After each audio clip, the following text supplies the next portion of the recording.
天不灭我芈月，义渠君不必为我担心。月公主，你跟我走吧。去哪儿？你跟我回义渠，我做大王，你做王后，我保你跟孩儿一世安稳周全。这种话不说也罢。你不相信我说的？我这就回义渠，把东陆公主送回娘家，以后我义渠后宫全由你一人说了算。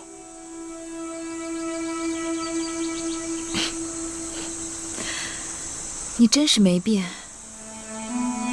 还和过去一样，连打劫的方式都一样。你还是那个义渠王。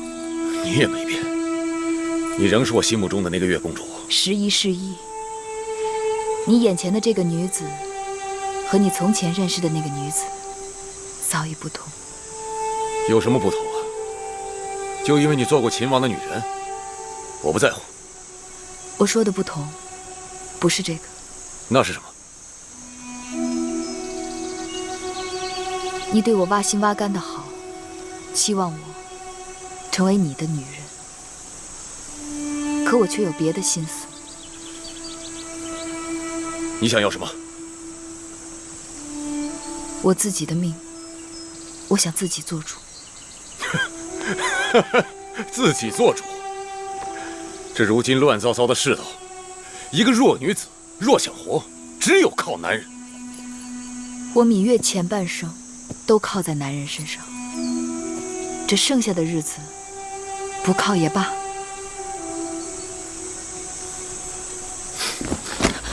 我不让你走，你得做我的女人。我不想做别人的女人，你松手。我不。10几年前你就松过手，这次你还是会松手的。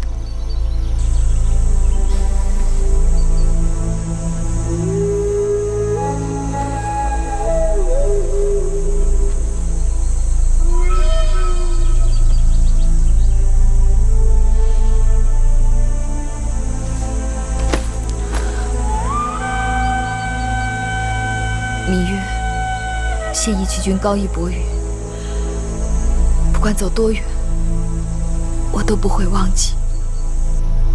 在我最无助的当口，曾有人说要带我走，要带我的孩儿如亲生骨肉般疼爱，并承诺给我一世周全。这些话足够支撑我走很远很远的路。好吧，若有一日你需要我的时候，就朝义渠的方向冲我招招手，我纵马即刻就到。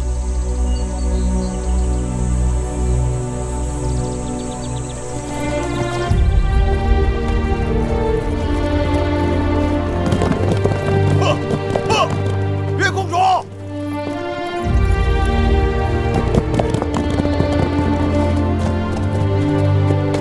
月公主！五位将军，月公主，这是我们大王给月公主路上用的盘缠。燕国寒冷，这些皮毛带在身上，月公主也好做些衣裳穿。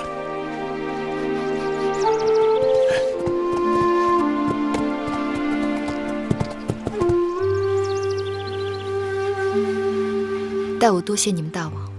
好。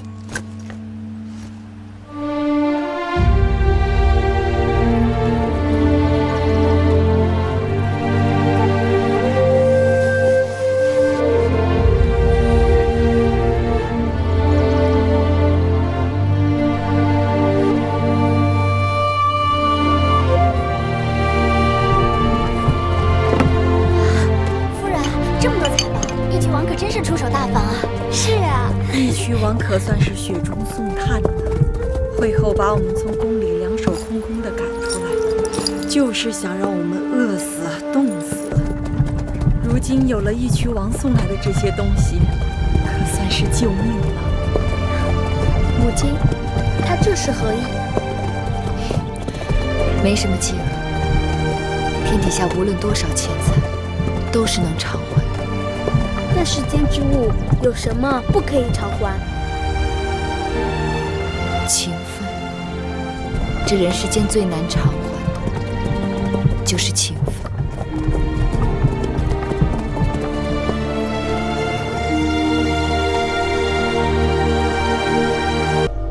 都给我押走！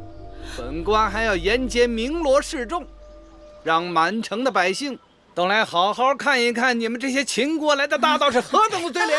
来人，在，押下去！是，住手！子歇，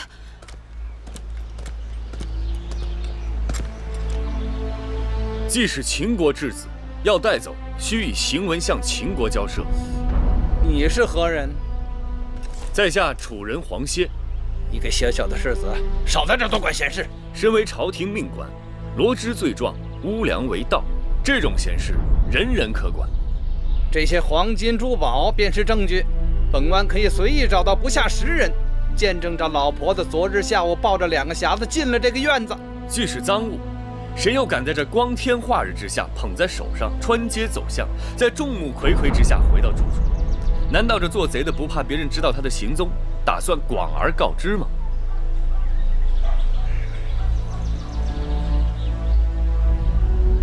本官还有其他证据，那就把证据拿出来看看。你们刚才可否搜到了别的赃物啊？屋内还有一件貂皮衣裳，还不快去拿来！是。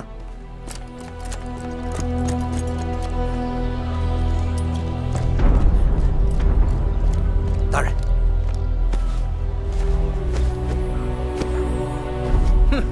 怎么办？果然可疑。你们这些人如乞丐般贫贱，哪里穿得起这么贵重的衣裳？哼，人赃并获，都给我锁起来，先沿街示众，再带回公堂。本官要细细的查问。是。这婆婆坐在地上，我死了！静儿，静儿，小孩子你也动手？静儿，宝儿，放下看，还给我！去，静儿！公子，你看到我宝儿！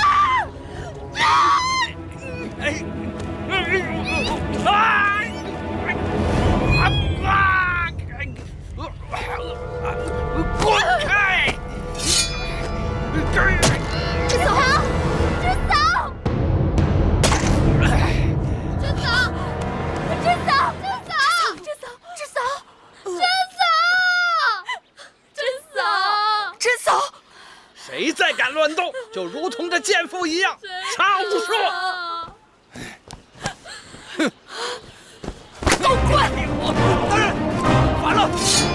惹人杀啊！杀了这帮畜生！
玉儿，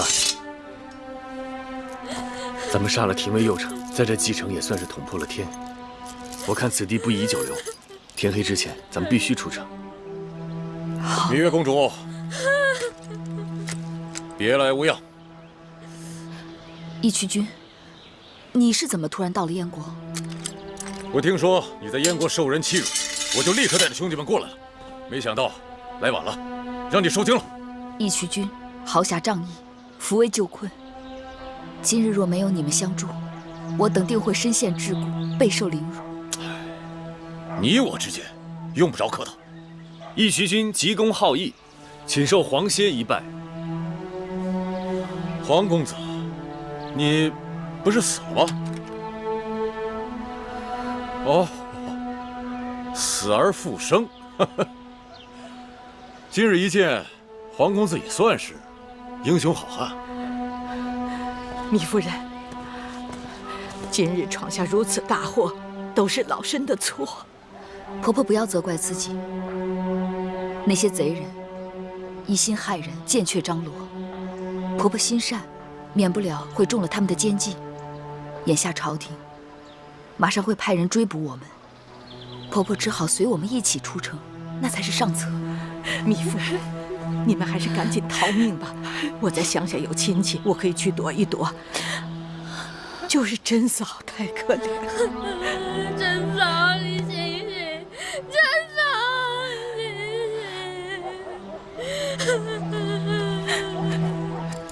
醒！香儿，把这些给邻里乡亲，请他们好生发送珍嫂。是，继儿。母亲，珍嫂是个好母亲，她一直把你当成是自己的孩儿一样看待，记着有一日要为她报仇雪恨。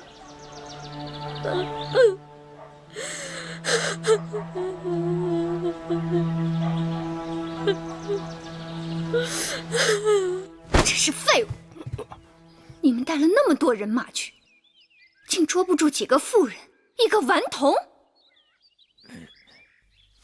夫人应该知道，西市乃乌合之众云集之地，闵夫人凶蛮，又有楚人黄歇帮阵，后来又跳出来许多胡人，所以我……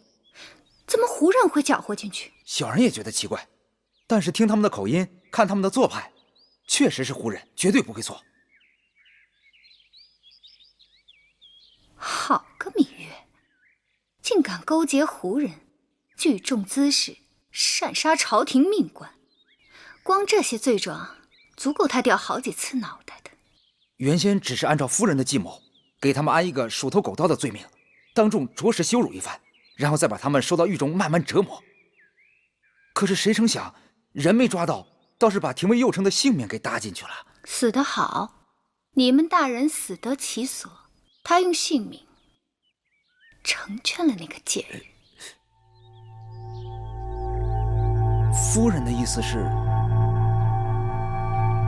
我一直想寻求个一刀致命的法子，收拾那个贱人，但国相爷手上不肯染血。这下好了，那贱人犯了燕国刑律，砍头都太轻了，必当车裂之刑处，还有凿顶、抽泪、刨落、挖心。夫人，芈月跟公子季在蓟城犯了事儿，杀了人，必定会尽快想办法逃出城外。夫人，要抢在他们前面啊！对，你们快去！国相爷不在，蓟城出了这等大案，通知守城官兵立即关闭城门，全城搜捕人犯。是。关城门，快！快关城门！关城门！快！不许任何人进出！拦住他们！拦住他们！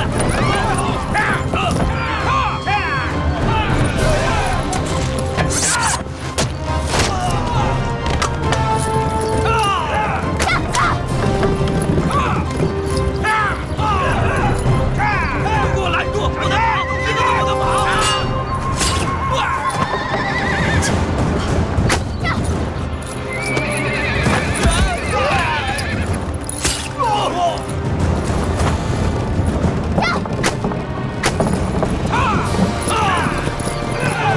别让他们跑了！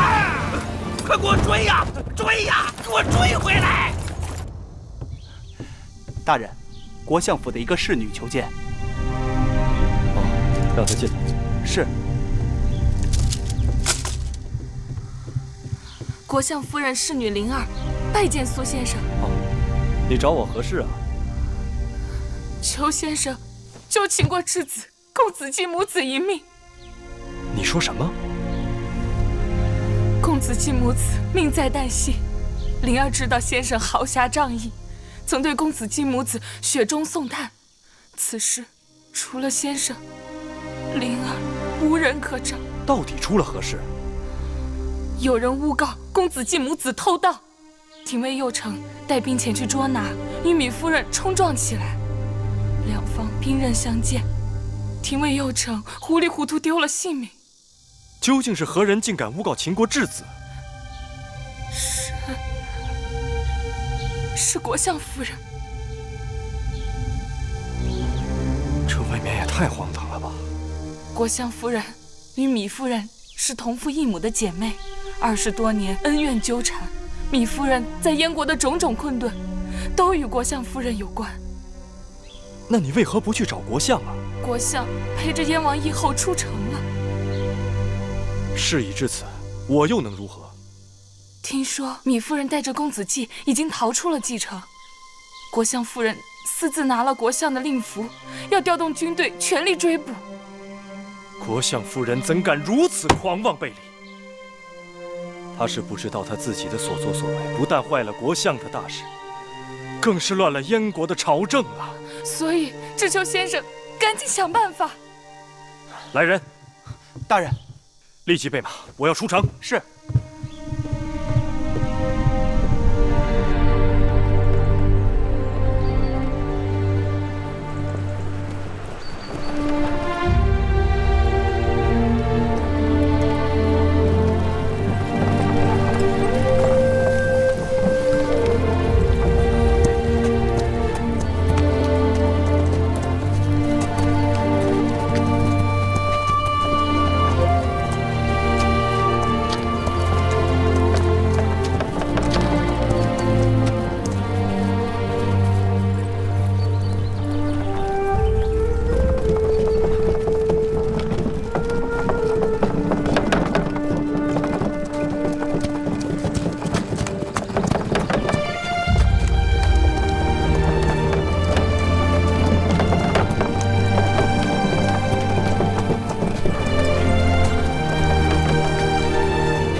天就要黑了，前面有个草屋，应该是山中猎人打猎的时候住的，我们在那儿过夜吧。好，走。哈，哈。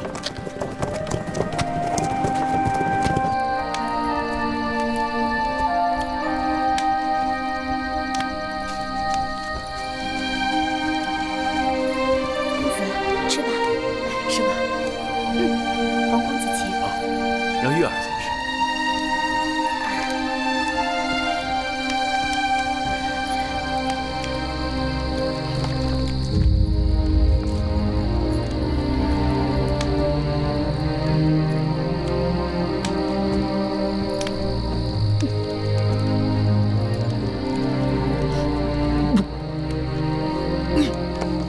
喝口水，喝水。这样。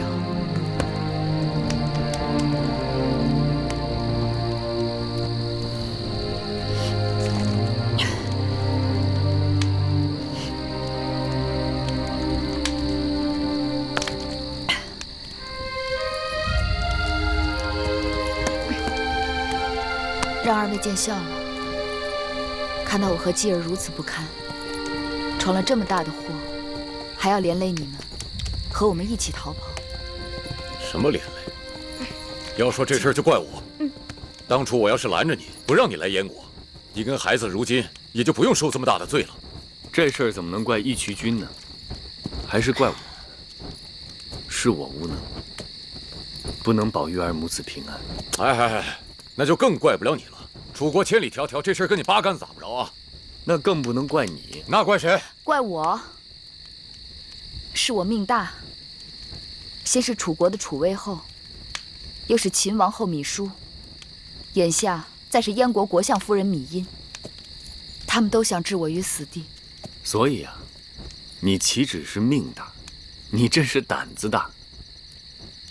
这么多年过去了，你还是那个天不怕地不怕的芈月。我先是得罪了楚国，后又得罪了秦国，此刻再有燕国，我一个人一下子得罪了3个国家。你们居然还敢来找我帮我，你们胆子比我还大。彼此彼此。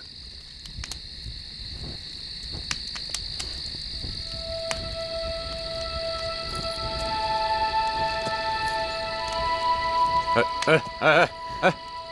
别光你们俩看来看去的，也看看我呀。行，看你。母亲不用怕，就算有一日继儿和母亲把天下诸国都得罪了，那又能怎么样？果然，这里还有一个比我们胆子更大的。公子这不是胆子，这是抱负。假以时日，公子若有贤臣辅助，定能实现雄心壮志。是啊，继儿需要像张子和子歇这样的人才辅助才行。小子，你想得天下是吧？那得兵戈相向，兵戎相见。你得亲自带兵上战场去杀敌。像那种蜜里调油、光凭一张嘴的人，成不了大事。记住了啊！好了，时候不早了，继儿去睡觉吧。我还不想睡觉。听话，娘亲陪你去。走。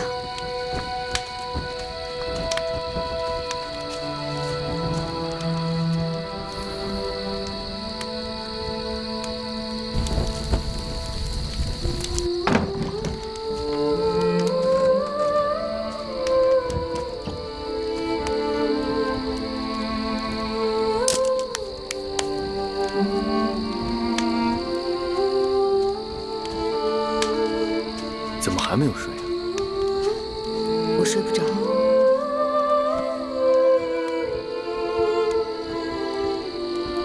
我也睡不着。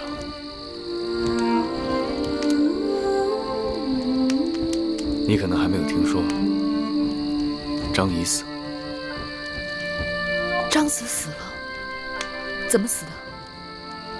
他离开秦国回到魏国以后，不久就病逝了。这次见你，曾好几次想告诉你，可我想到你们情谊深厚。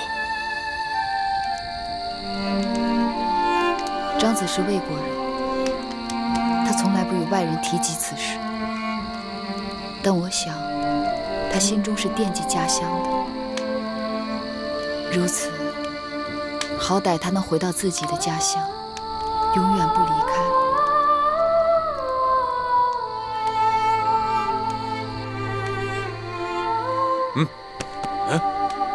扫帚星，嗨，那有什么好看的？你说什么好看？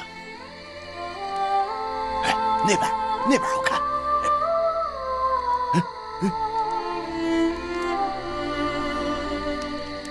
那有什么好看的？切！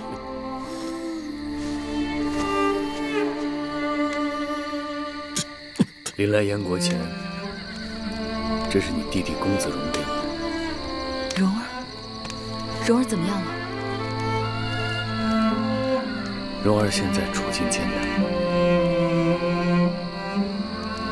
楚王把他弄到云梦泽与夷狄交战，缺粮草无后援，只靠他带着将士们苦苦支撑。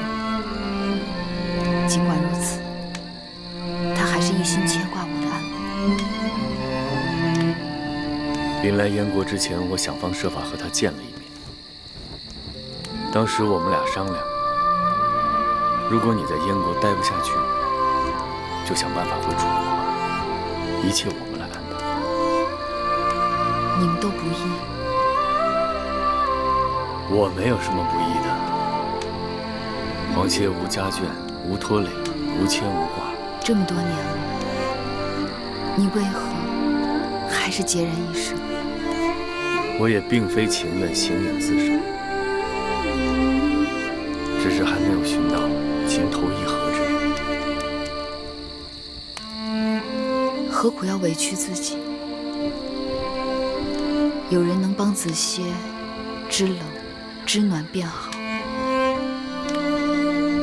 可我更想我的身边人知我懂我。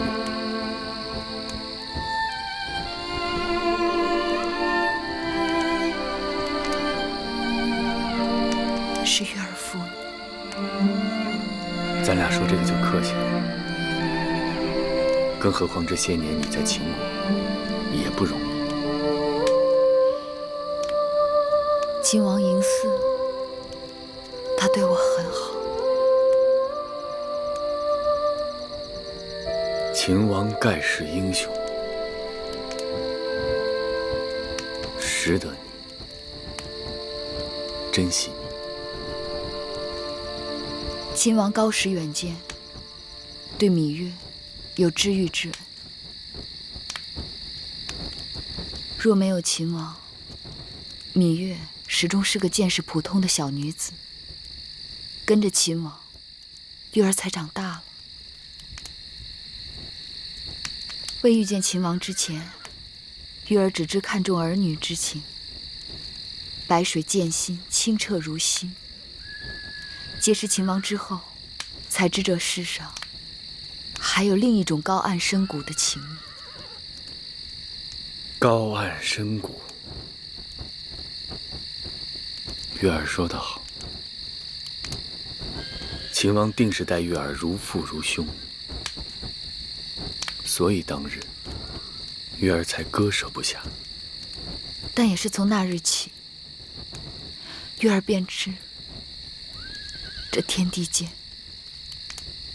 我亏欠的最多的人，便是你。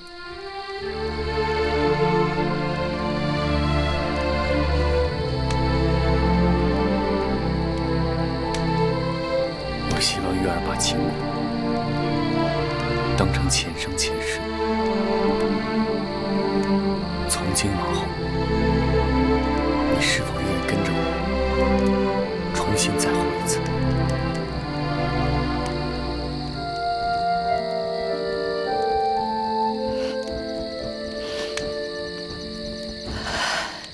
你说廷尉右丞被杀，芈夫人带着公子季出逃，该是事出有因吧？大人明察，陶尹大人一家一夜之间丢失诸多珠宝黄金，有人亲眼目睹盗贼将赃物运送至西市芈夫人的住处。右丞大人得知案情，带人前去盘查，孰料那芈夫人凶悍异常，一语不合便拔刀相向，右丞大人命丧黄泉。那右丞大人出门办案，难道就没带人手？带是带了，一些兵士，数名官吏，但是抵不过芈夫人人多势众。人多势众？据老夫所知，那芈夫人已落得一贫如洗的地步，除了身边的2个女婢，并无他人跟随。怎么，她突然发了横财，在西市招兵买马，一呼百应了？对了，对峙期间，那楚人黄歇赶到，后来还有西市的游侠剑客趁机滋事，还有不知道从哪儿冒出来的一些胡人，大开杀。好了好了，老夫都明白了。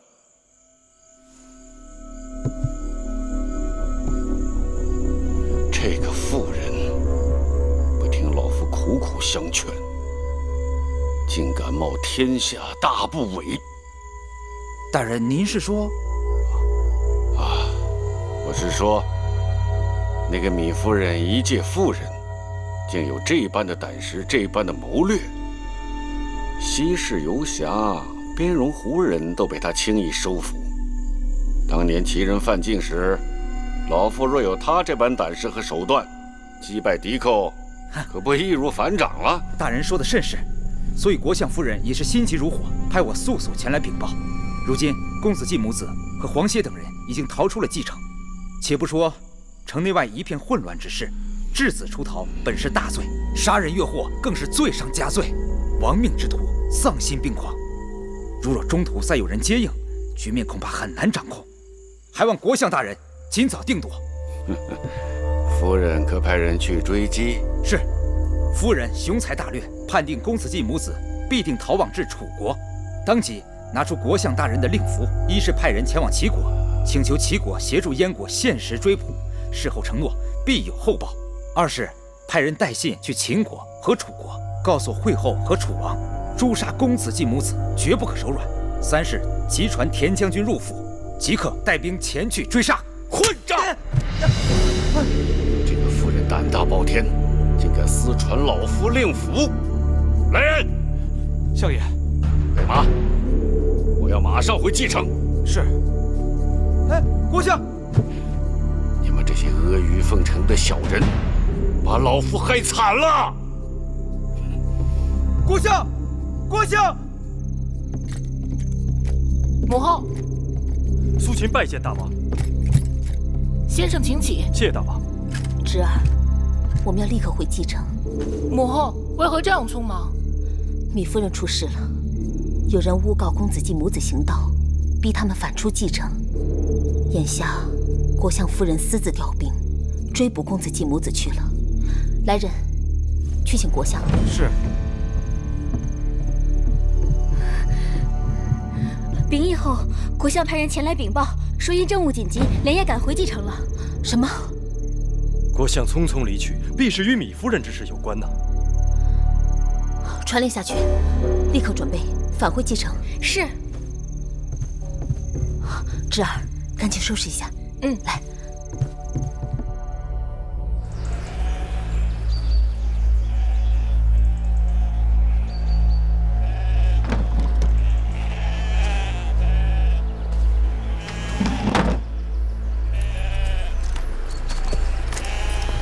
义渠君，月公主，你起来了。抓我们的人马已经离我们不远了，我们必须要立刻动身。此处往西南，快马扬鞭2日，便是东湖地域。过了东湖，就是义渠。我与东湖一直交好，只要我们到了东湖，便可以安然无恙。谢谢义渠君好意，但月儿打算就此向东，先到齐国。然后再想办法回楚国。去楚国？是。此处离齐国至少要走上8天的路，而眼下燕国倾全国之军力在追杀我们，我们就这么点人马，半路遇上燕军，必是凶多吉少。哎，你别告诉我这是黄公子的主意。义渠君对月儿情谊深厚，10几年风雨飘摇不曾有变，但楚国是月儿的母。月儿的兄弟此刻正在楚国等待月儿，我心思已定，还望义渠君见谅。兄弟，公主并非只有一个兄弟，在义渠有一个叫白起的弟弟，他也正眼巴巴地等着与自己的姐姐团聚。当年，公主与本王以死相拼。就是为了这个黄公子吧？而如今，公主不顾自己跟孩子的性命，硬要责难弃义，还是为了他吧？你错怪黄公子了。去楚国是我的决定。质子出逃犯了大罪，何况我们在继城闹得天翻地覆，燕国必然要追捕我们，秦国也不会袖手旁观。眼下我们只能走一步看一步。义渠君侠义肝肠，芈月感恩不尽，但我不想再把你带入险境之中。公主，你这是说的什么话呀？我义渠君是贪生怕死之人吗？行，不就是去趟齐国吗？我陪你。你这又是何苦？他黄公子能舍命陪你，我为什么就不行啊？为了躲避追兵，我们只能走小路，不能走大路。准备吧。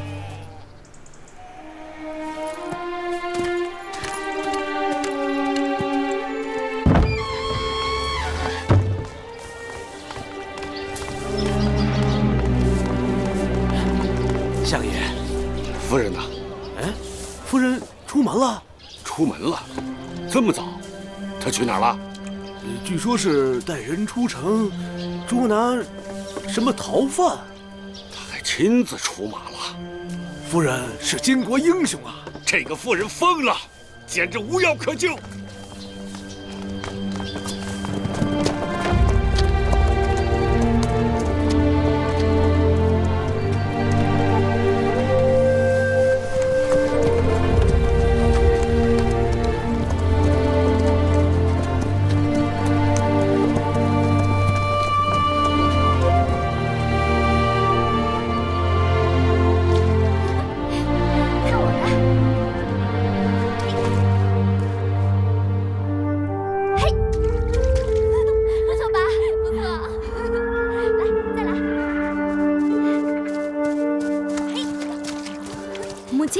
母亲，你在想什么？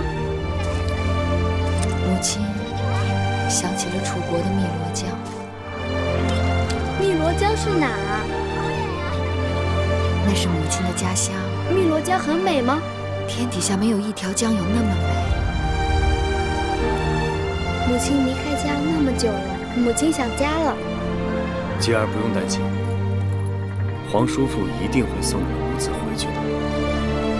子贤，有时候我真的惶恐，我怕这一次依旧是一场梦。多少回了，我在梦里回到家乡，但脚还没有伸进汨罗江里，这梦便醒了。这回不会了。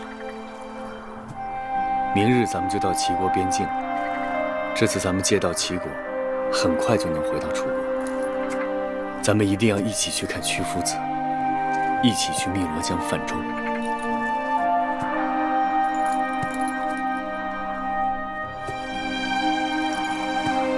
早知道这个人碍手碍脚的，当初就不应该光把他打到悬崖下头，还得补他一刀。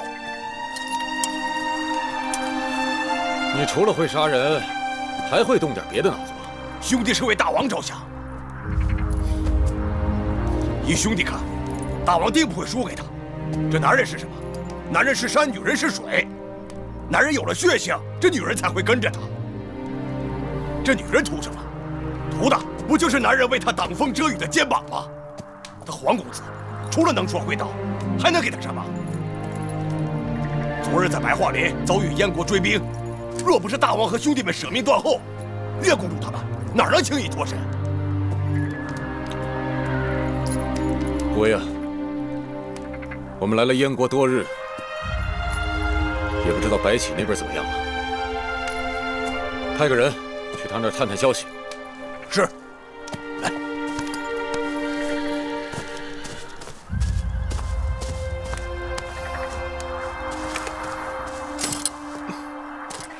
再来一个。嘿。行了，都聊了半天了，歇会儿，填填肚子。我早就饿了。母亲，你也吃。母亲不饿，都给你吃吧。别推来推去的了，填饱了肚子好赶路。不是说已经离齐国边界不远了吗？这远是不远了，可我们走的是小路，这一路你也看到了，多难走啊。而追兵呢，他们走的是大路，路宽马好跑啊。我估计这会儿啊，这追兵已经在边界埋伏好了，就等着我们去。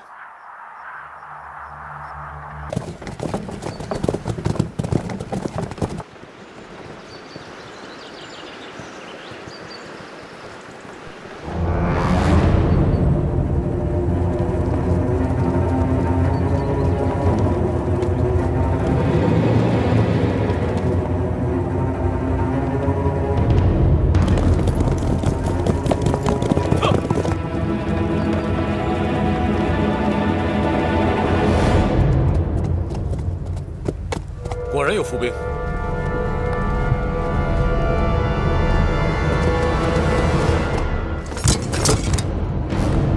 他们已经早有准备。香儿，把缰绳给我。我们怎么办？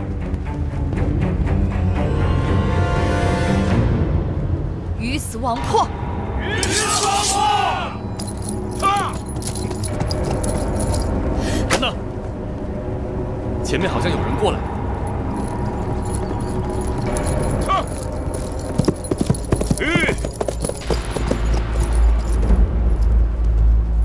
米夫人，末将奉国相之命，在此等候夫人多时。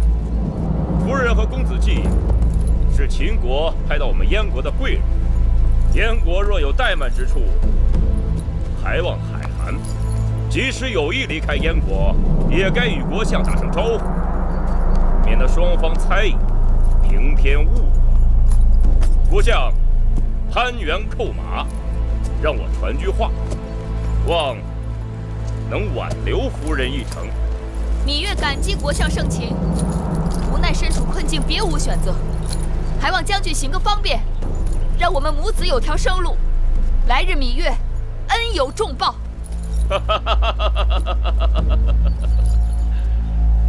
身为质子，暗中逃亡那是大罪啊！末将也是为了夫人着想。夫人要去齐国，可这边界已被大军守得密不透风。此刻飞蛾投火，不如带着公子束手就擒。田将军何苦将话说得太满？那芈月只好敬谢不敏。义渠君，看你的了。有本事放马过来！不光妈妈的废话，不怕闪了舌头。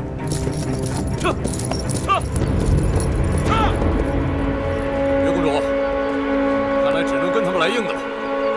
这样，我带人打前阵，杀出一条路来。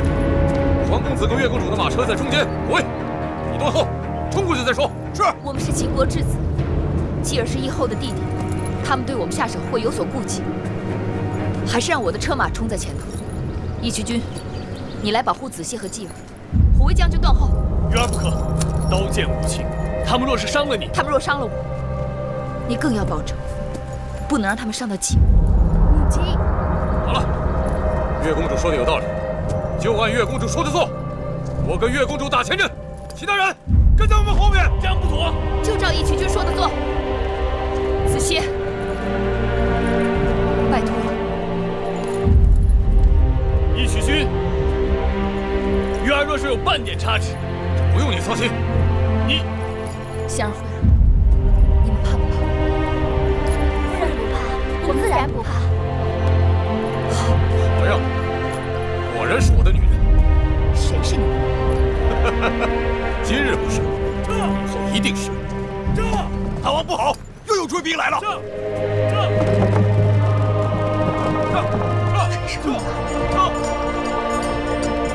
上了，追上了！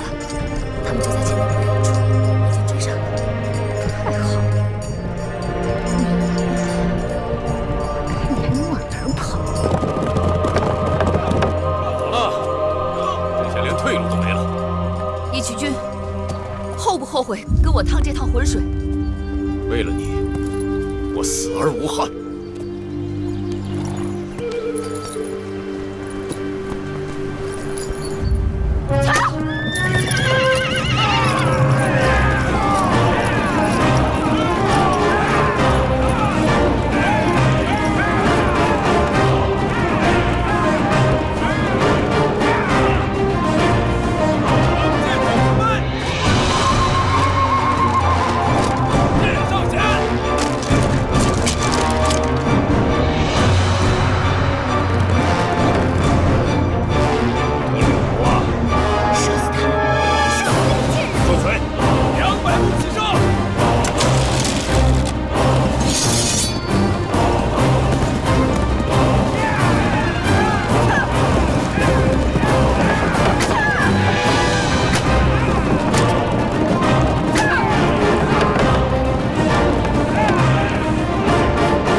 我变老了吗？不认识了？不，只是不知该叫你义后，还是该叫你大公主。还是叫我大公主吧。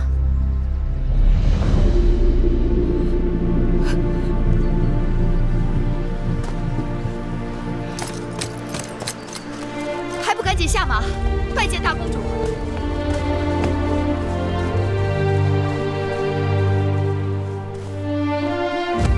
义后，侄儿拜见大姐姐。都是一家人，没有那么多礼数。主人黄歇拜见义后。黄公子人中龙凤，果然名不虚传。快起来！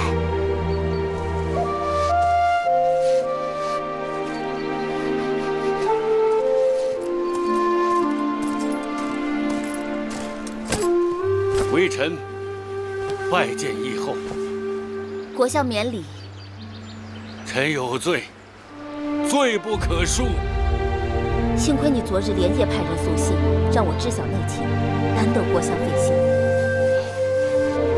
李夫人福慧双修啊，虽然遇险，却大难不死，否则郭某百死莫赎啊！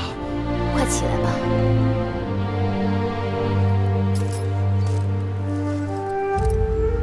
米夫人容量，老夫来晚了。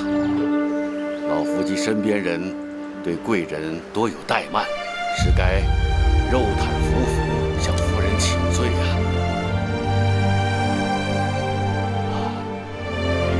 米夫人打算离开燕国，但你与义后多年不见，必要共话旧情。不如随老夫暂回边城驿站住上一夜，明日义后略备薄酒，与夫人叙旧，然后再走不迟啊！走与不走，留与不留，全凭你自己做主。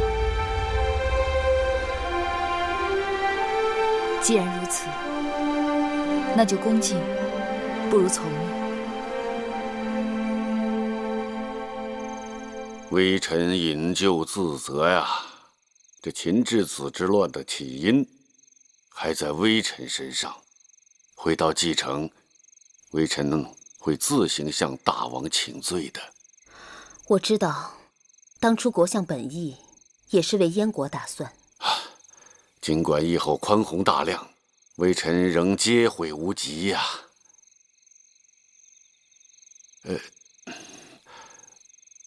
此事证明微臣才识有限，思前想后，恳请义后准许臣将相位举能让贤。国相高风亮节，但只怕没有合适人选。这关于国相的人选嘛，臣已有思量。苏子、苏秦文韬武略，运筹帷幄，该能胜任。若能这样，自然很好。待我回去与大王商量了之后，再做定夺。再有关于米夫人和公子季，米夫人母子在燕国受尽挫折困顿，我自当竭力安抚。只是眼下有天赐良机，以后万万不可错过呀！有何良机？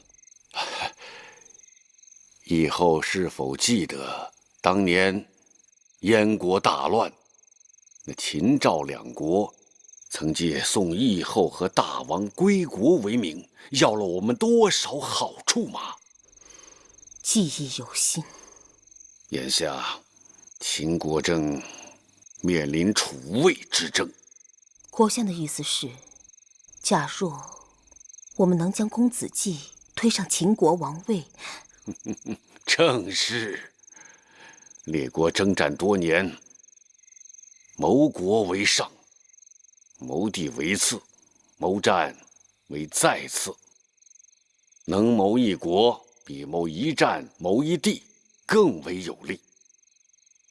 眼下这秦国公子在我们手中，我们可与那米夫人做个交易，效法秦赵当年之举，助公子季回秦登基。可我燕国国小势微，又有何力量做此交易？秦国楚魏之争已经内乱，只要我们能留下米夫人母子，就不愁没有机会。所以以后当尽力挽留米夫人。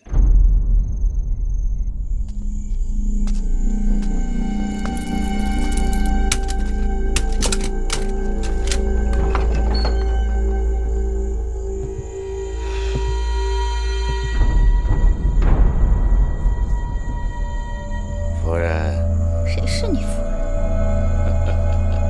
老夫心里有数啊。我若做着国相1天，你便是我夫人；我若不是国相，那可就难说了。你若是我夫君，就该替我出头。正因为我是你夫君，我才把你锁在这屋子里。幸亏廷尉右丞死了，继承西氏暴乱的罪责都可以推到他一个人身上，而不追究你。我又没做什么，不怕你追究。别自以为是了。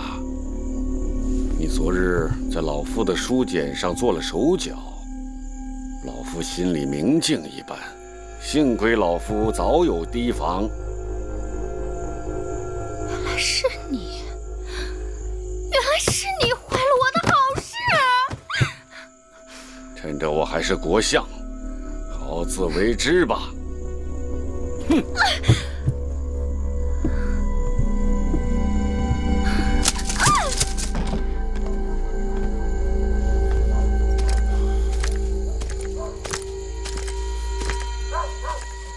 黄公子，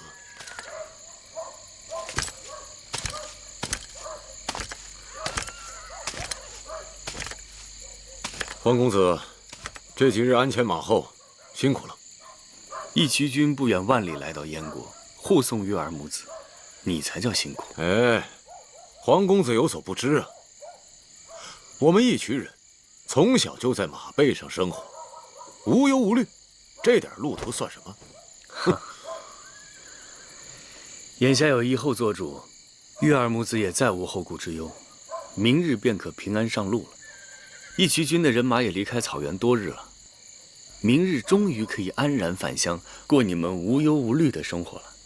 既然月公主她已经有义后做依靠，想必他们母子也就无需再离开燕国了。倒是黄公子你啊，明日一个人回楚国，有些寂寞吧？你们这是在聊什么？哦，我们是在猜，明日会过义后，你是走还是留？对，这还用得着猜？自然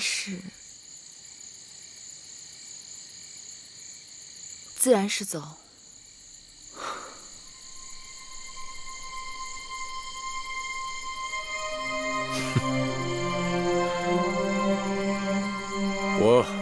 我去喂马了。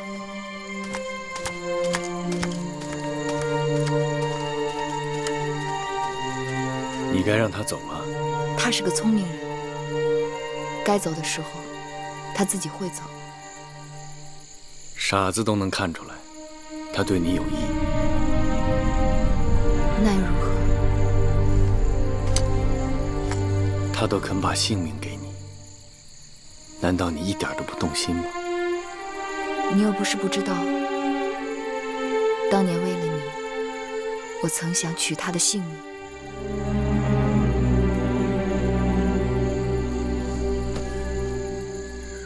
月儿，没有人告诉过你，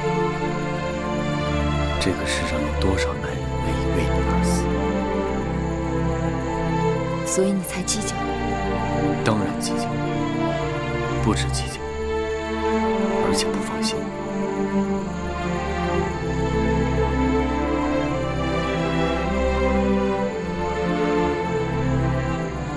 对了，秦王允当死了。我已经听说了。所以我猜想，明日回国以后，他们一定会想方设法挽留你和继儿。所以我才一定要走。人为刀俎，我为鱼肉，我不能让继儿和我成为别人算计的筹码，任凭宰割。玉儿说的对。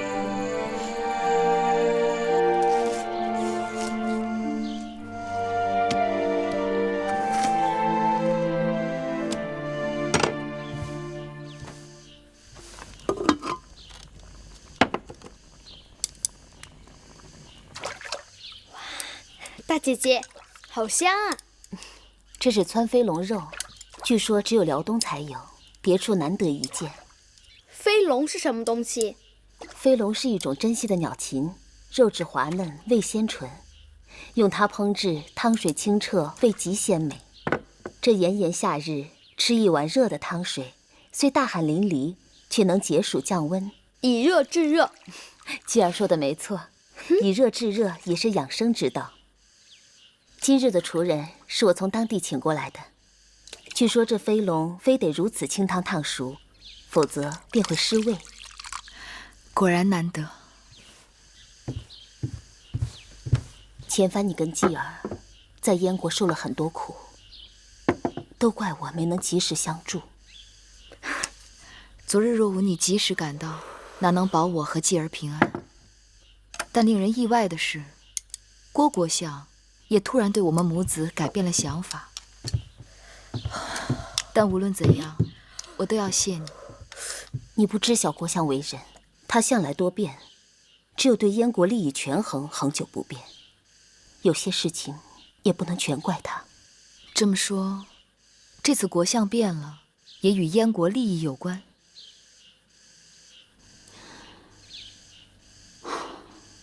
米夫人可知秦王淫荡没了？昨日听说了，堂堂一国之君亲自举鼎，他以为自己是天生神力，无所不能吗？这老鸭汤的料都备好了吗？拿点白菜来，在那边呢。照您的吩咐，老鸭已经洗净，莲藕和红枣也备上了。把那老鸭、莲藕和红枣同时下锅，小火要炖2个时辰。哦，知道了。拜见大人，请问大人有何吩咐？忙去吧。是。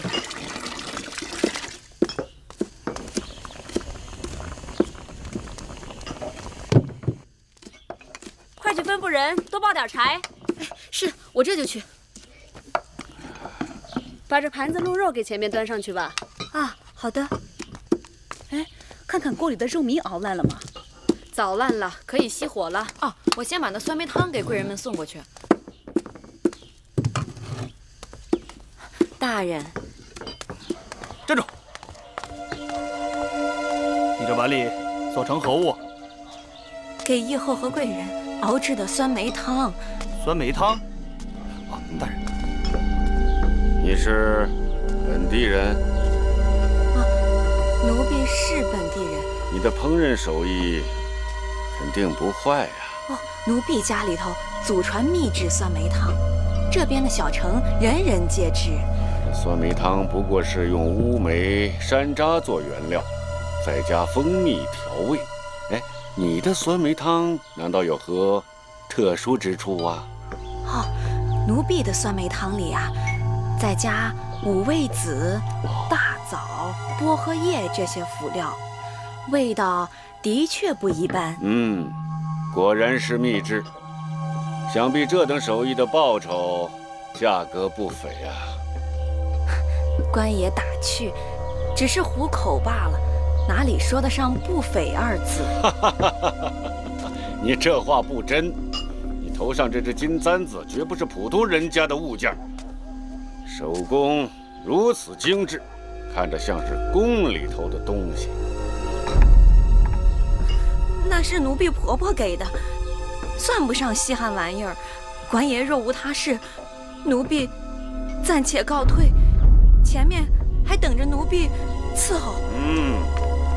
这盛夏之日，你这般辛苦，不如喝碗酸梅汤再走。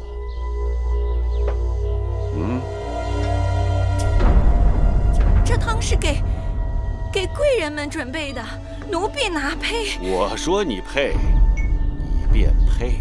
大人，国相爷让你喝，你岂敢不喝？国相爷，喝吧。你说过，这秘制的酸梅汤味道不一般。你是在这儿喝呀，还是到大牢里喝？国相爷，国相爷饶命啊！国相爷，国相爷饶命！国相爷，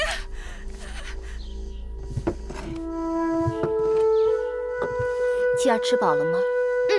我的肚子都快撑破了，好久没有吃这么好吃的饭食了。大姐姐，我都出汗了，这就是所谓的以热制热，对吗？母亲，我可以出去吹吹风吗？去吧，别跑远了。知道了。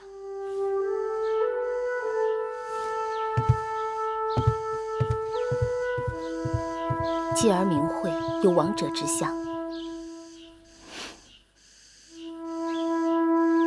梦莹有负于你们母子。你有你的难处，何况当年是我先对不住你。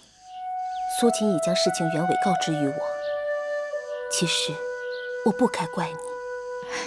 过去之事不必再提了。那你眼下作何打算？我想取道齐国，再回楚国。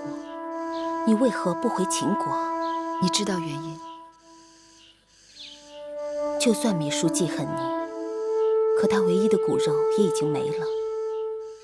眼下楚魏未定，而你还有继儿，你就有更大的胜算。在后宫，我见过多少人为了那个王位赴汤蹈火，奋不顾身。我不想让继儿在争斗中被碾杀。继儿聪颖好学，仁义又有才华，只要你肯，必然有人愿意帮衬。什么人能如此好心？比如诸国当中不乏有识之国君。天下没有白吃的膳食，诸国帮我，只怕都是为了讨要好处。我若应下来，也是割肉补疮吧。可继儿是王室儿女，命里就是要争的。那就等他长大了，有了去争的心性和实力。暂时不回去也好。如今淫荡已死，秦国诸公子争位，情形只怕比当年燕国更糟。想来会后芈姝此时在意的，一定是如何保住母后的位子，不会再有心为难于你。你不如先在燕国安顿下来，我让大王赐你们母子一块封地，你可把楚国、秦国的亲人都接过来。继儿还小，你可在燕国安心抚养他长大成人，招揽谋臣死士，以待将来，如何？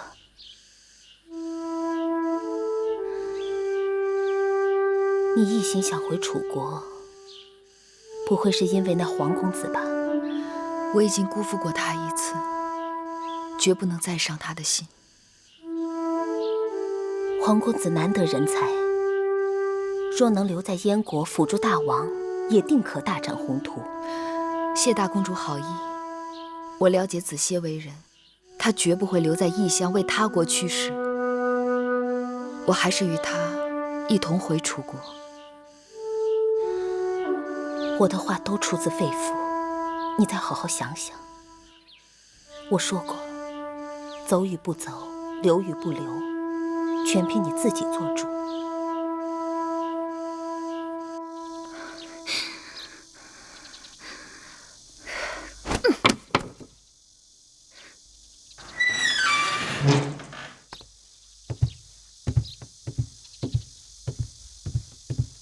夫人，天气炎热，厨房给夫人送来了冰镇的酸梅汤，以解暑气。放在那儿吧。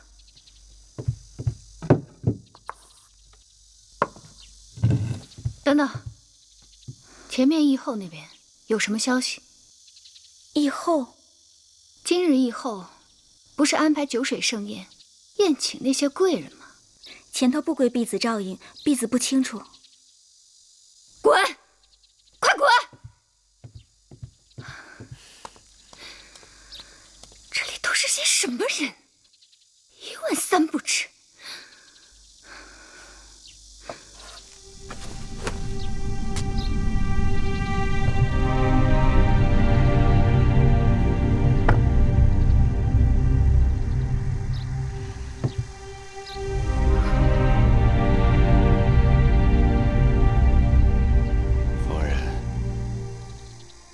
酸梅汤味道如何呀？这等穷乡僻壤之地，哪有什么好喝的酸梅汤？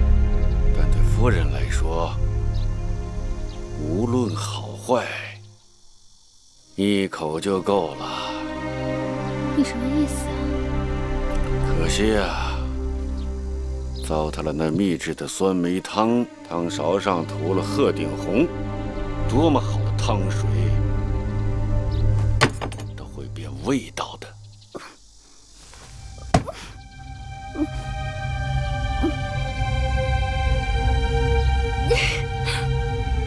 你这个老不死的，你竟敢毒害我！米英，你胆大妄为！你用那鹤顶红，不仅要害芈月母子，还要取义后的性命。我要是不下手，燕国就要毁在你的手里。你怎么知道有人出卖了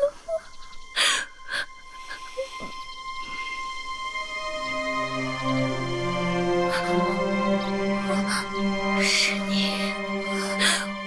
我早该想，是你这个贱人！别怪罪他人。沉水入火，自寻死路，凭谁也拦不住。你是我夫君，为何不与我陆离同行？不错，是你的夫君，但我更是燕国的国相，不能为了你与燕国为敌。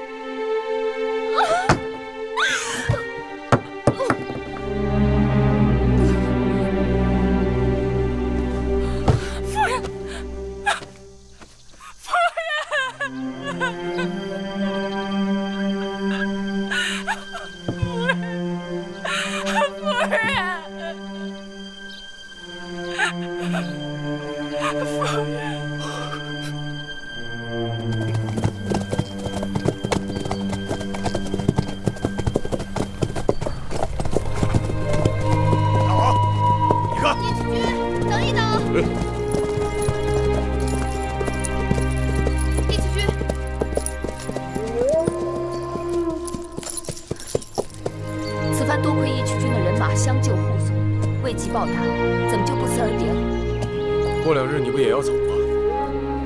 来的时候没给你打招呼，走的时候也就不用了吧。子歇和我会铭记义渠君的这份情谊。我不要他记着，只要你记着就行。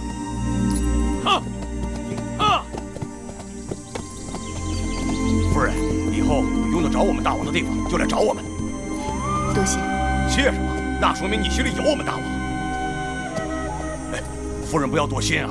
咸阳城东市有个姓梁的皮毛商贾，他是我们的人，如果有事可以找他传话。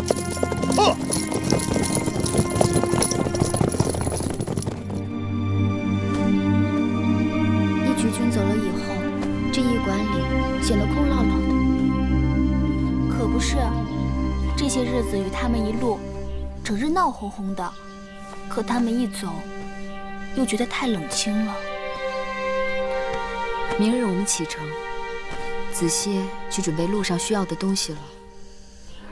从齐国到楚国还有很长的路要走，赶紧收拾东西吧。好。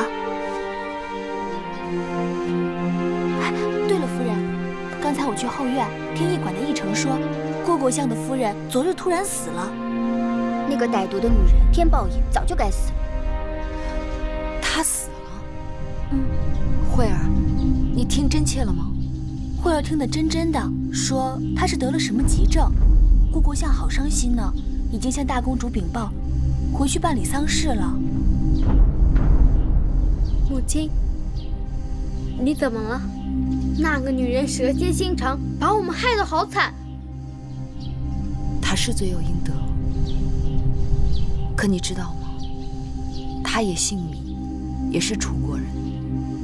她是母亲，同父异母的姐姐。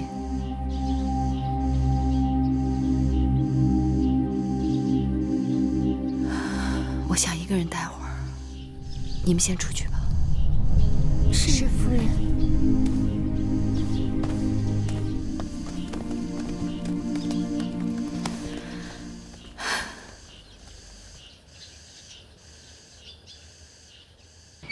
夫人，雍大人来了。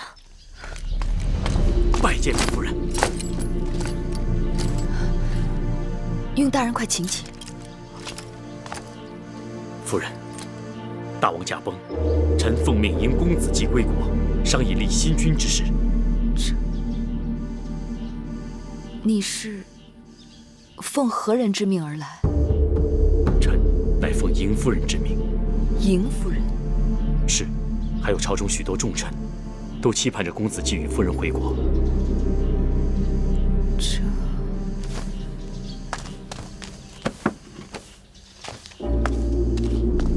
秦王嬴荡虽然已经驾崩，可先王留下10多位公子，就无人可立吗？据传，武王后位有了身孕，但因不知男女，秘书想推举胆小懦弱的公子壮为新君。朝堂上渐渐分歧，如今已乱成一团。诸公子为争位，无人甘拜下风。刚得到眼线急报，列国纷纷派出人马前往秦国边境，打算趁火打劫。我大秦眼看就要支离破碎。如此险象环生，无人主持朝政吗？坏就坏在主持朝政的秘书身上。我在路上听说，本来诸公子在朝堂之上也只是口舌之争，没想到秘书和甘茂定下毒计，以一只桃子作为诱饵，挑逗叔和公子辉与公子华争夺王位。于是，宣誓殿演变成诸公子的练武场。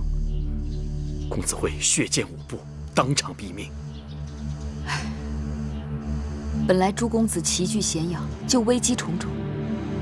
这种关头，只宜安抚，岂可挑起杀机，自招祸患？大秦之乱，就始于芈姝的私心。他只想弄个人在大王的位置上当摆设，由他来把持朝政。那公子华是公子当中实力最强的，为拉拢人心，他已在封地恢复旧制，旧族们对他拥戴得很，他岂肯任凭惠后摆布？眼下怎么样了？诸公子人人自危，一夜之间纷纷逃离咸阳，回到各自封地，拉拢朝臣，招兵买马，领郡县与各路王军对峙。而咸阳军中又分成雍公子壮和惠后派，及雍公子华和魏氏一派。更有甚者，怎么？巴蜀之地因蜀侯辉猝死，再起叛乱，而义渠那边所占的几10个城池也一起反了。这么说，秦国已经四分五裂，狼烟遍地。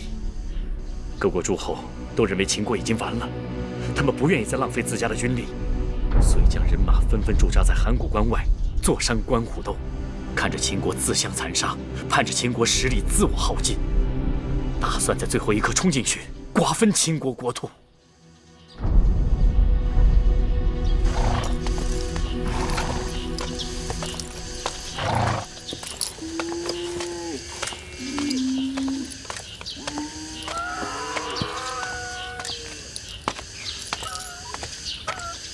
皇公子，这些都是什么人？雍瑞雍大人来了。雍大人来了，他来做什么？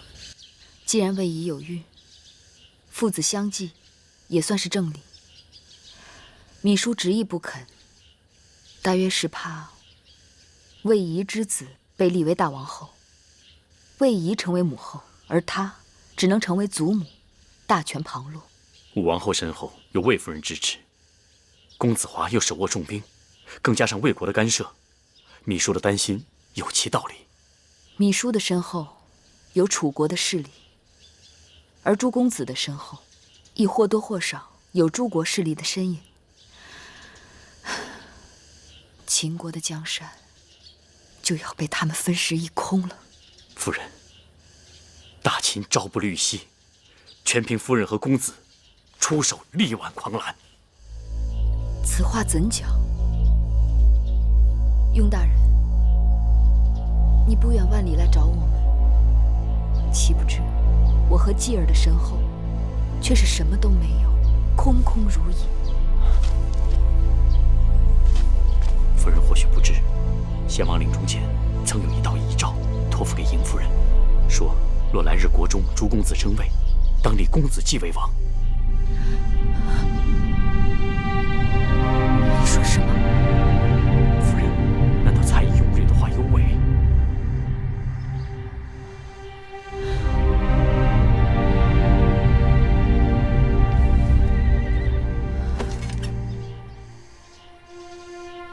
先王去世后，秘书曾将我百般折磨，追问遗诏之事。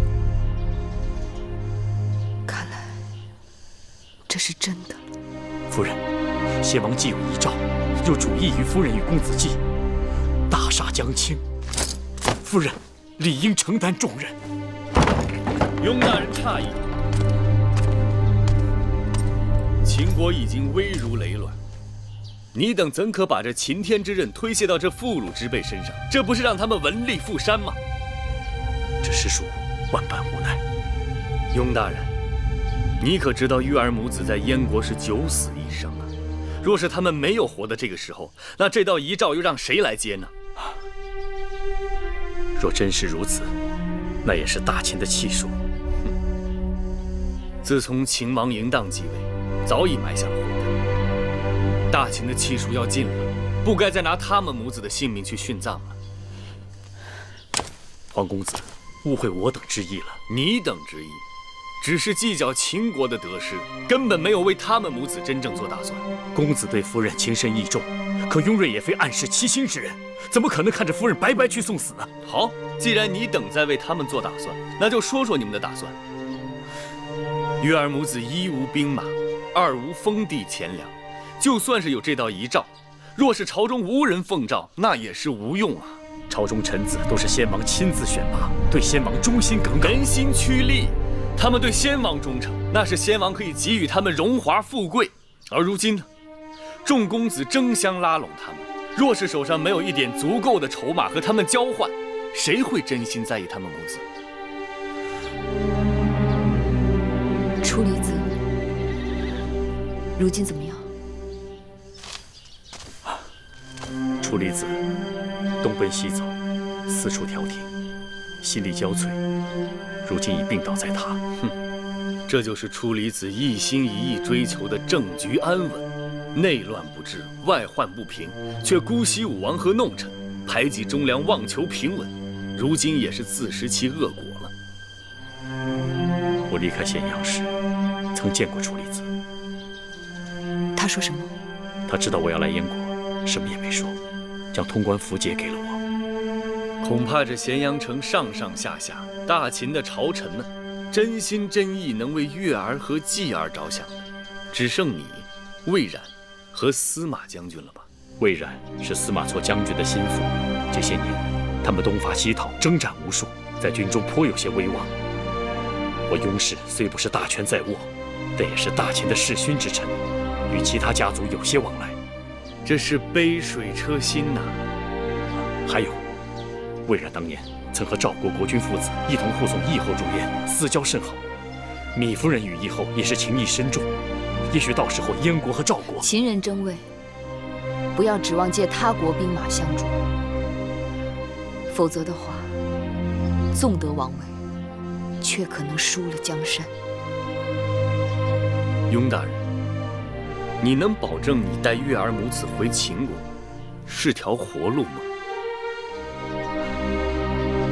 雍大人见谅，我已备好了马车，明日一早带月儿母子接到齐国回楚国。月儿母子身单力薄，难担柱石之计，委屈雍大人白跑一趟。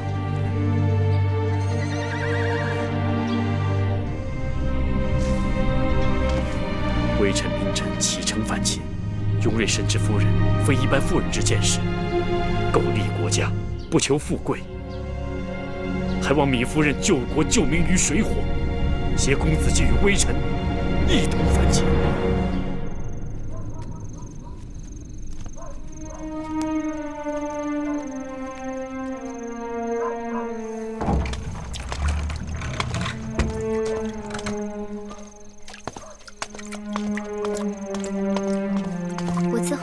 洗漱歇息吧，明日还要早早上路呢。是啊，我们该走哪条路？夫人心里没有主意吗？往东南是回楚国，往西是回秦国。夫人就只能走一条路。若是让你选，你会选哪条？香儿选东南，回楚国。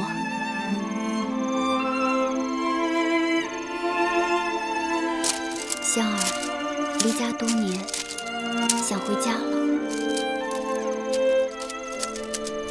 树高千丈，叶落归根。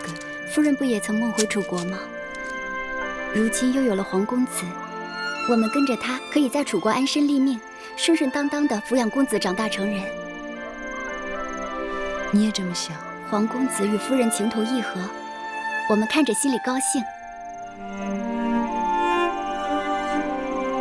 继儿睡下了吗？早就睡下了。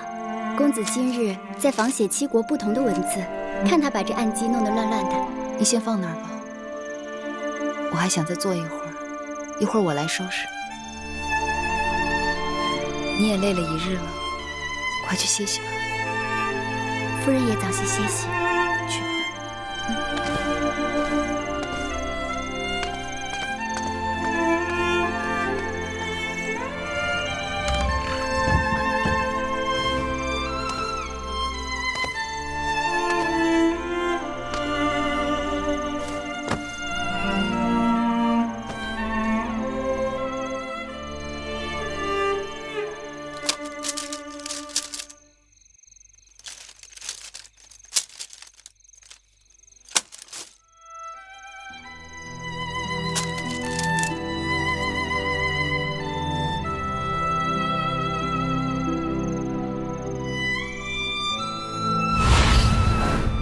光这个马字，7国就各有不同的写法。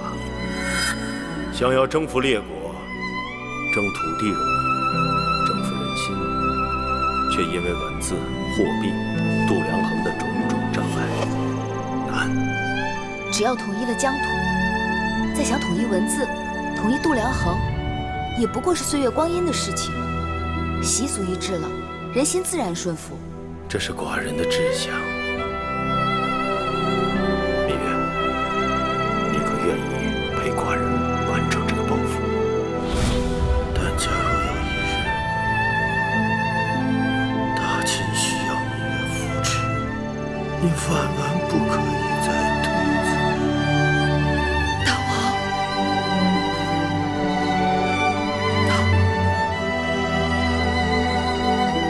女儿羞愧，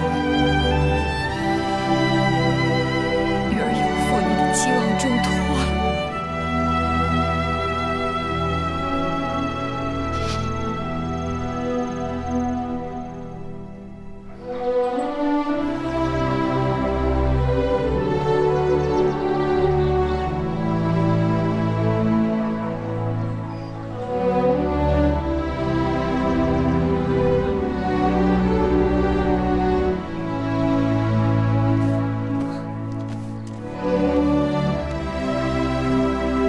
继儿，我们要上路了，你怕不怕？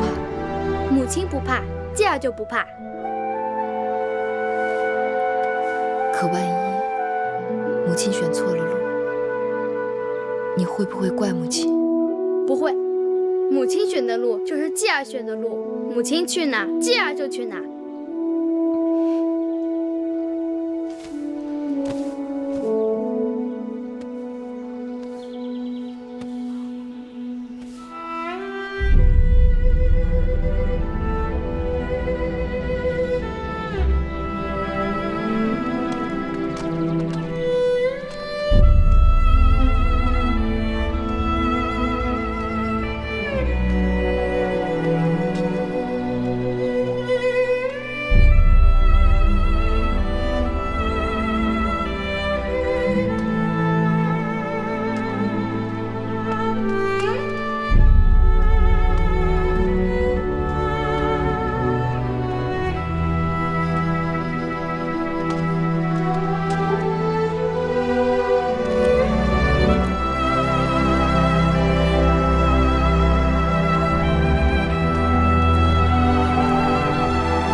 不能不哭。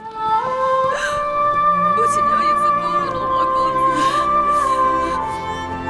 上次因为你负我，这次因为秦国。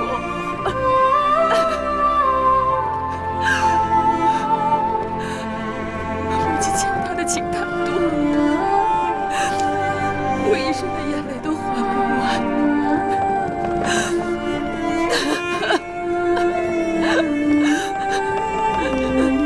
子歇，对不起，真的对不起。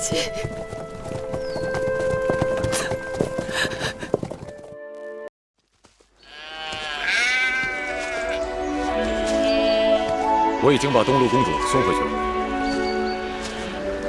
她跟了你这么多年，你一句话就不要了？哪是一句话呀？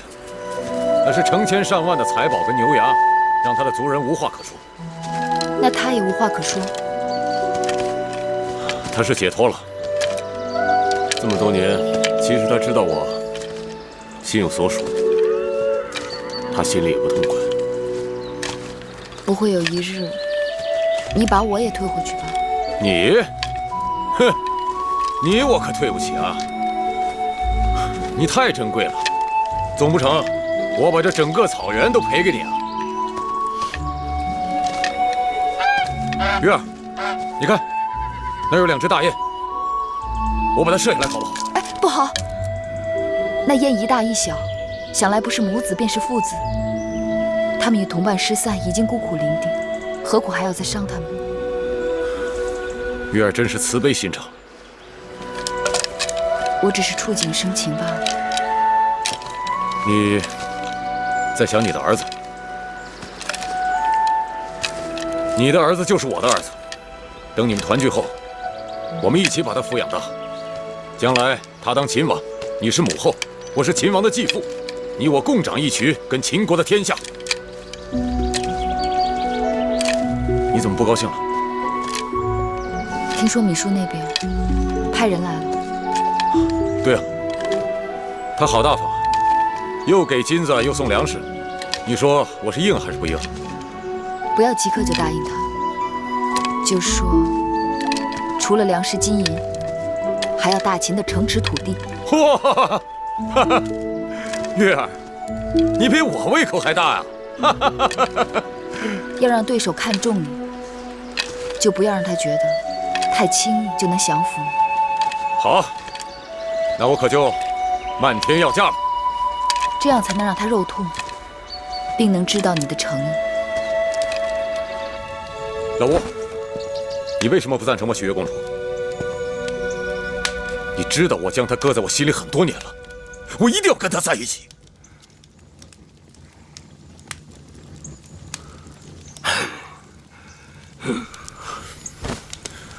老吴，这是桩划算的姻缘。按规矩，大部族的首领死后，谁娶了他的寡妇，就等于接手他的部落，他的儿子也就成了继子。我现在要娶的，那可是大秦国王的寡妇。我要让月公主的儿子，我的继子当上秦王，这样不费一兵一卒，我就可以得到一个大秦国，这有什么不好啊？老吴，老吴。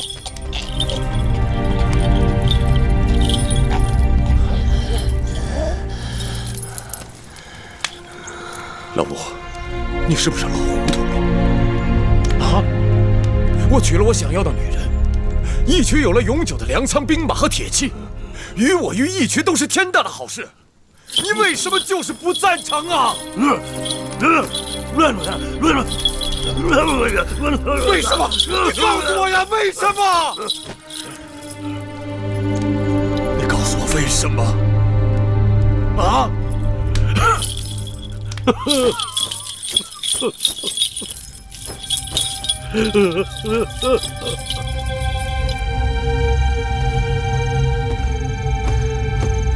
上次这阜阳工兵一区人放了一把火，幸亏救得及时，眼下还能凑合住着，只是不知道什么时候才能回咸阳国。快了，过不了多久，你腰上的这个累赘就是咱们大秦的新君，等他做到宣誓殿，咱们就可以搬回披香殿了。那回了咸阳宫，会后是不是也该搬家了？你想让他搬到哪儿去？谁管他搬到哪儿去？孩儿只是更喜欢交房殿罢了。那时候，你喜欢交房殿还不是一句话的事儿。只是眼下，你我更要当心。眼下就是害怕米叔那边横下心来，孤注一掷，收拾了芈月，再拿我们开刀。你是说他会在你生下孩儿之前强行立公子壮为王？是啊，如果那样，这肚子也救不了咱们了。我倒是有个主意，羊汤止沸，沸乃不止，干脆来一个釜底抽薪。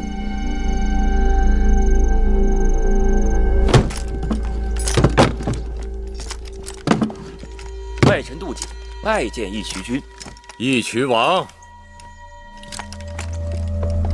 啊，对，外臣杜景拜见义渠王。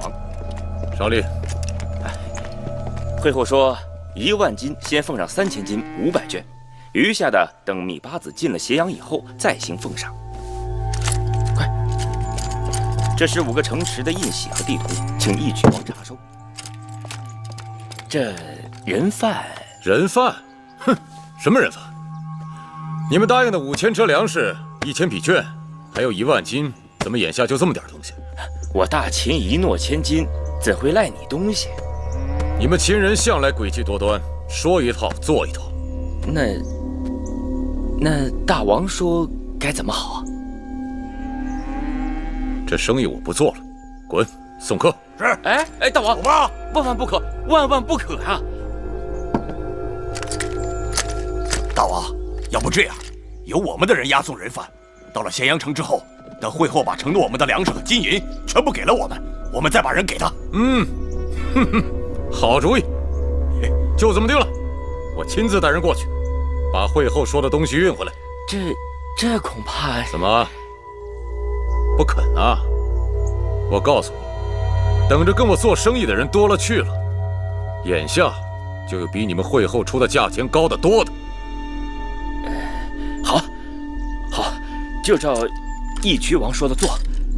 不过义渠的兵马进城不能太多，免得误会。千万不要引起兵乱。那是自然。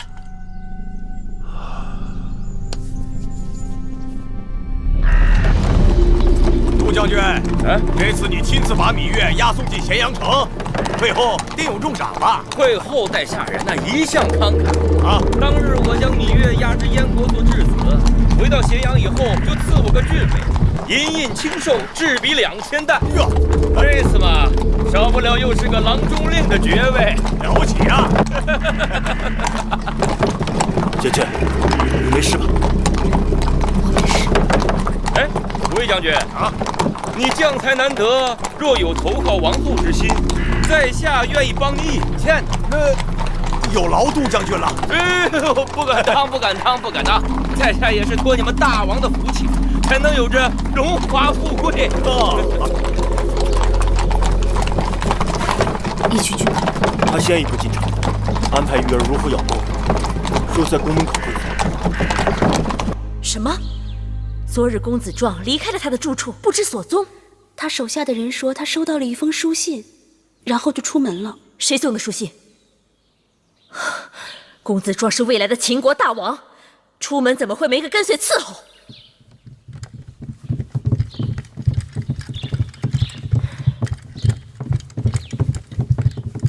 会后，甘相来了。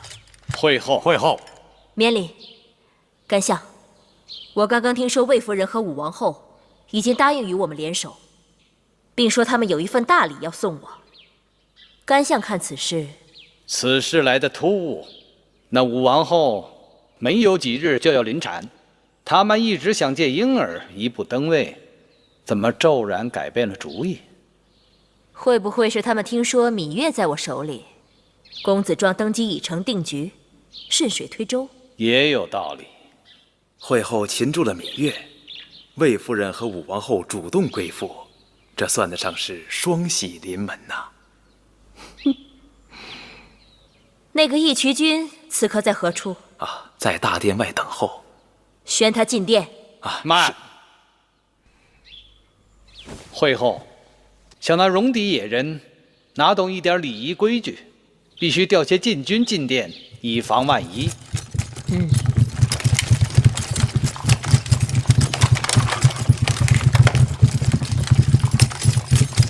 宣义渠君进殿，觐见会后。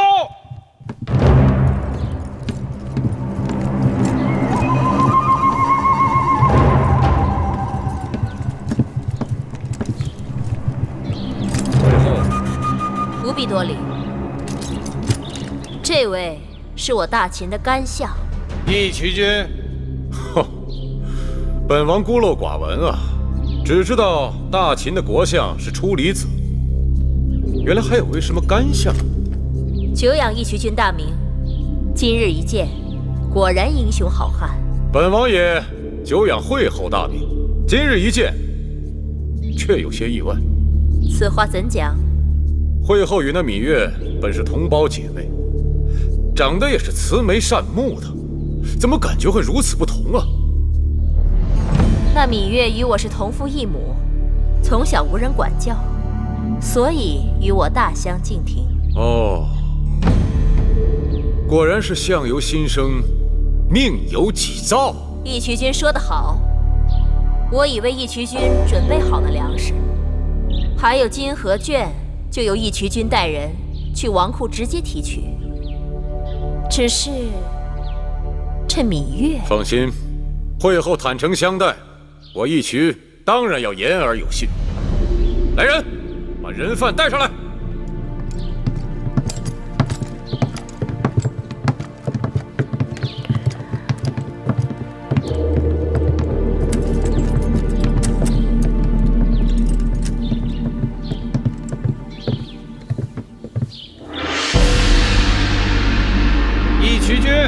这芈月乃我大秦朝廷重犯，却身无镣铐束缚。你们义渠人对待人犯，是不是太过优渥了？那要看他身价如何。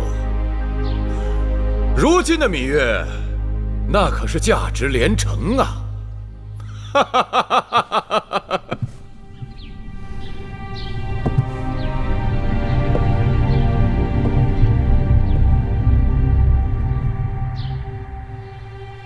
芈月妹妹，多日不见，别来无恙。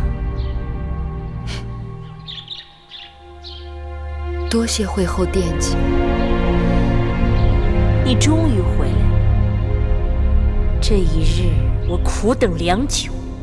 我也曾揣测过再次与你见面的场面，没想到会是眼下这般情景。让姐姐好好看看。自打6岁，在父王的大殿与你相识，转眼快30年了。物是人非啊！你说的对，我有今日无论好坏，都拜你所赐。怪只怪老天，让你我相生相克。既然姐妹一场，此时你若心生悔意，跪倒在我脚下向我告罪，我虽饶不了你的性命，但可以给你一个体面的死法。你就算杀了我，你仍然掌控不了大秦的天下。你别拿先王的遗诏吓人。我已调查许久，若真有那遗诏，早就出头露面，有迹可循。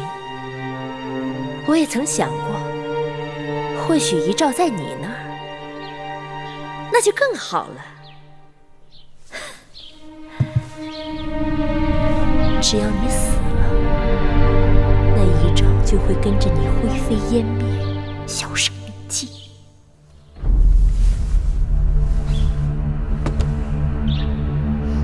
你的如意算盘打得太好了，咸阳城在我手上，所有的王军和禁军也受我治下。魏夫人和武王后也将归顺于我。只要公子壮顺利登基，其他的人只能顺应大势。你不要以为你那个弟弟魏冉会来救你。我即刻下令发兵围剿，过不了多久，他们就会去黄泉路上与你作伴。你做不到。能否做到？反正你是看不到。芈姝，可怜你愚钝如此。你本非歹毒之人，却为了点滴私欲，弃明投暗，偏偏一条路越走越黑。你害了你的孩儿嬴荡，更害了大秦。先王若是地下有知，如何饶得了你？好个芈月，不见棺材不落泪。珍珠，张嘴。是。你干什么？放肆！义渠君。会后你不要忘了，芈月眼下还是我的人。你想要的我全都给了你。这芈月是我大秦的囚犯，带着你的人，全都给我滚出宣誓殿！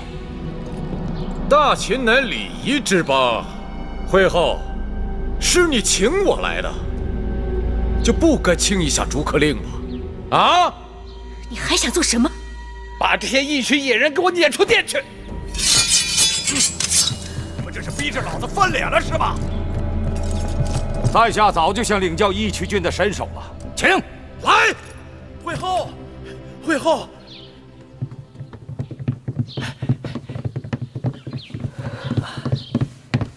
武王后和魏夫人给会后送的大礼到了。他们送的什么？让微臣替会后看看。有劳了。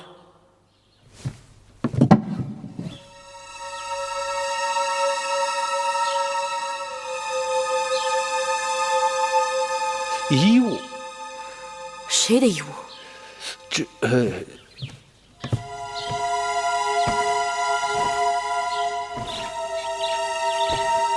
是公子壮的。封家，昨日是谁给公子壮送信的？正是小的。他们把公子壮弄到哪儿去了？小的只是奉武王后之命行事，公子壮出宫之后的事，小的一概不知。好你个冯家，我待你不薄，提升你为患者令，你居然忘恩负义，卖主求荣。会后此言差矣，小的的主子早已是武王后，小的对武王后始终不二。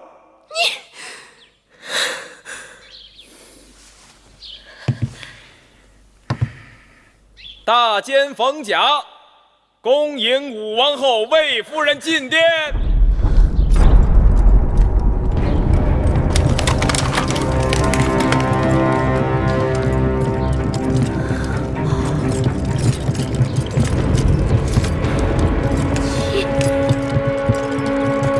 你们这两个犯上作乱的东西，也敢走进宣誓殿！快把这几个贼子拿下！谁敢动？武王后怀的可是大秦的储君，有2个脑袋的，过来试试。义渠君，会后答应给你的东西，我们一样不少都给你，再加万金。你把芈月交给我们如何？那你先把你的万金抬上大殿再说。我们武王后拥有大秦天下，哪儿在乎这点金银？快来人呐！把芈月用链子锁起来，关进囚笼。放肆！芈月是会后想要的人，岂容你们染指？抢人呐！你不看看老子的剑，答不答应？至于会后，武王后马上就要生下武王的子嗣，你也该交权了。只要我还活着，你想都不要想。会后没法子。会后，再过几日，这宣誓殿就有新王了。哎呦！我殿下，魏夫人，还等什么？即刻将人抓起这些妖言惑众、企图篡位之徒！丹相，识时务者为俊杰。新王即将登基，武王后对每一位老臣都寄予厚望。你们把会后请回交皇殿。这宣誓殿也让他做得太久了。会后乃先王遗孀，你们休得无礼！谁敢再往前一步，格杀勿论！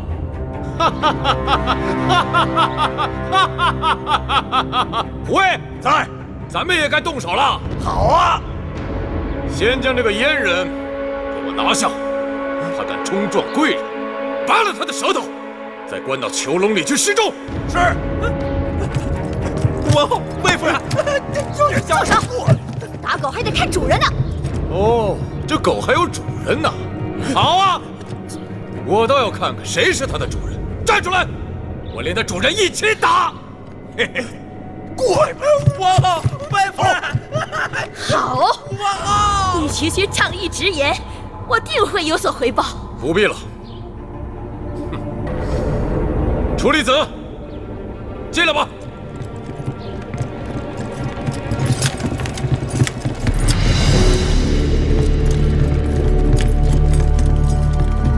楚离子。司马将军，你们怎么来了？臣奉先惠文王遗诏，迎新君继位。哪来的遗诏？哪来的遗诏？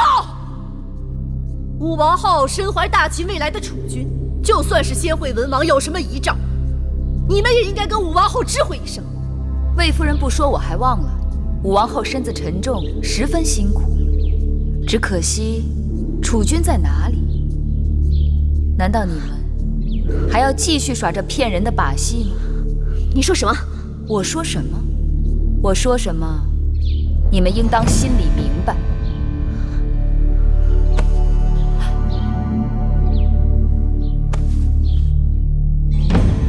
不会，你居然是贾韵！好了。你们这些人都给老子闭嘴！王后，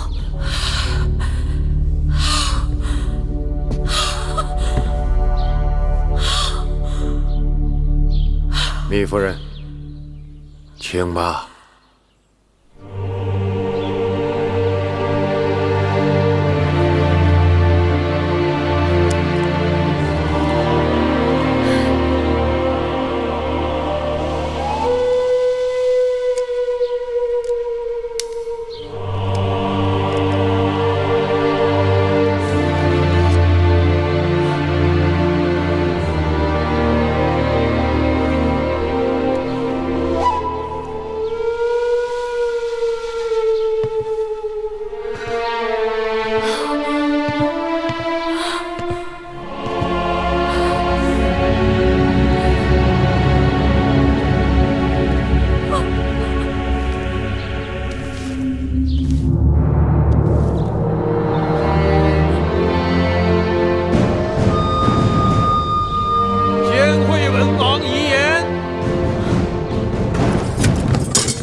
特传位于公子迎继。恭迎新王上殿！恭迎新王上殿！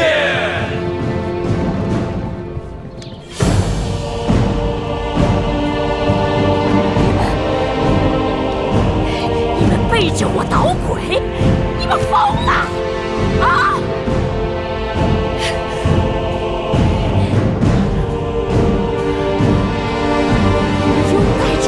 黄口小儿，他非嫡非贤非长，